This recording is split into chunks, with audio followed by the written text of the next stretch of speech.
একটা কথা বলে রাখি, আমার নামে কতগুলি মিথ্যা অপপ্রচার চালাচ্ছে। আমি খুব অসুস্থ, আমি খুব না, অসুস্থ হতে যাবো কেন? আমাকে তো আবার আমার দেশকে উদ্ধার করতে হবে, মানুষকে উদ্ধার করতে হবে। আমি খুব ভালোভাবে সুস্থ আছি। এইসব কথা বলে আমাদের নেতা কর্মীদের মনে কষ্ট দেয় এবং তাদেরকে আঘাত দেওয়ার চেষ্টা করে। সবাইকে আমি স্পষ্ট বলতে চাই যে আমি ঠিকই আছি, আমার কোনো কোনো অসুখ এই পর্যন্ত হয়নি।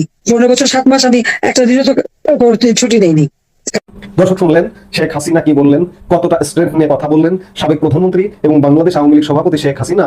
তার স্বাস্থ্য নিয়ে মিথ্যা অপপ্রচার ও গুজব কঠোরভাবে প্রত্যাখ্যান করলেন তিনি তার বক্তব্যে। তিনি জোর দিয়ে কি বললেন, তিনি পুরোপুরি সুস্থ আছেন এবং দেশ ও জাতিকে উদ্ধারের জন্য তিনি নিরলসভাবে কাজ করে যাবেন। নিজের বিরুদ্ধে অপপ্রচার চালানোর অভিযোগ এনে শেখ হাসিনা বললেন তার নামে মিথ্যা তথ্য ছড়ানো হচ্ছে যে তিনি গুরুতর অসুস্থ হয়ে দুর্বল হয়ে পড়েছেন। শেখ হাসিনা বললেন, একটা কথা বলে রাখি, আমার নামে কতগুলো মিথ্যে অপপ্রচার চালাচ্ছে, আমি খুব অসুস্থ, আমি খুব ইত্যাদি, না, অসুস্থ হতে যাবো কেন?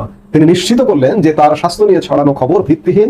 তিনি নেতাকর্মীদের উদ্দেশ্যে স্পষ্ট বার্তা দিয়ে বললেন যে সবাইকে আমি স্পষ্ট বলতে চাই যে আমি ঠিকই আছি। গত 2-3 দিন ধরেই বাংলাদেশের একজন সাংবাদিক, যিনি বর্তমানে নিউ ইয়র্কে কাজ করছেন, খালিদ মহিউদ্দিন, তিনি মাননীয় প্রধানমন্ত্রী শেখ হাসিনার একটি সাক্ষাৎকার নেবেন যদি শেখ হাসিনা দিতে আগ্রহী হন, এরকম একটা কথা বলে বেশ আলোচনার ঝড় তুলেছেন এবং যতটুকু না আলোচিত হয়েছেন তার চেয়ে অনেক বেশি সমালোচিত হয়েছেন এবং অনেকেই তার এই উদ্ধত্ত দেখে একটু অবাকই হয়েছেন যে শেখ হাসিনার এতই আকাল পড়েছে যে খালিদ মহিউদ্দিনকে সাক্ষাৎকার দিতে হবে এবং খালিদ মহিউদ্দিন গ্রেপ্তার হওয়ার ঝুঁকি থাকা সত্ত্বেও তিনি এই সাক্ষাৎকার নেবেন। প্রত্যেকে গ্রেপ্তার হওয়ার এই ঝুঁকি তিনি পেলেন তাও আমরা জানি না। যাই হোক, নিজেকে তিনি হয়তো, আমি সাংবাদিকতার মানুষ নই, কি জানি হিরো বানাতে গিয়েছিলেন, হিরো না জিরো হয়েছেন। যাই হোক, এটা নিয়ে ব্যাপক সমালোচনা চলছে। আমাকে ডেইলি স্টার শেখ হাসিনার যে সাক্ষাৎকার রয়টার্সকে তিনি দিয়েছেন তার উপর ভিত্তি করে একটা চমৎকার শিরোনাম করেছেন।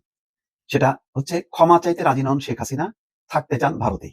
তিনি ক্ষমা চাবেন না এবং বলছেন যে পট পরিবর্তনের পর, নির্বাচনের পর যে সরকারি আসুক না কেন তিনি দেশে ফিরবেন না, ভারতেই থাকতে চান।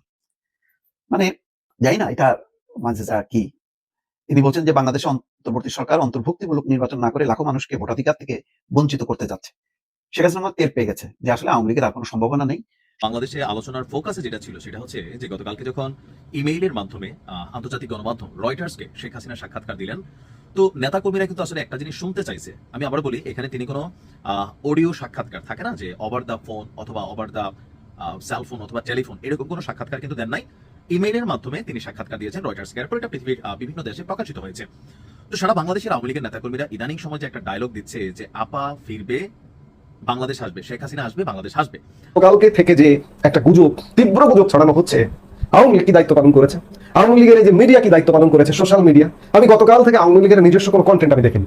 আওয়ামী লীগের পেজে, আওয়ামী লীগের ইউটিউব চ্যানেলে যেটা যে গুজবের বিরুদ্ধে যে একটা পাল্টা ব্যবস্থা নিতে হবে সেটা কিন্তু দেখিনি। আওয়ামী লীগ এখনো পর্যন্ত দেউলিয়া অবস্থায় আছে। একমাত্র শেখ হাসিনা ছাড়া আওয়ামী লীগের পুরো নেতৃত্ব পচে গেছে। এগুলো বললে এসব কথা অনেকের পছন্দ হবে না, কিন্তু আপনারা কি করছেন? 15 মাসে আপনারা কি করছেন? বাংলাদেশের ইতিহাসে সবচেয়ে দুর্বল সরকার এই মুহূর্তে বাংলাদেশে। এই মুহূর্তে বাংলাদেশের প্রশাসন নেই, এই মুহূর্তে বাংলাদেশে পুলিশ নেই।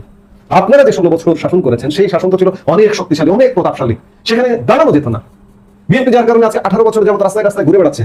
বিএনপি দাঁড়াতে পারেনি, বিএনপি সরকার পতন করতে পারেনি। কিন্তু আপনাদের সেই প্রশাসনের তুলনায় 100 ভাগের মধ্যে 99 ভাগ এখন নেই।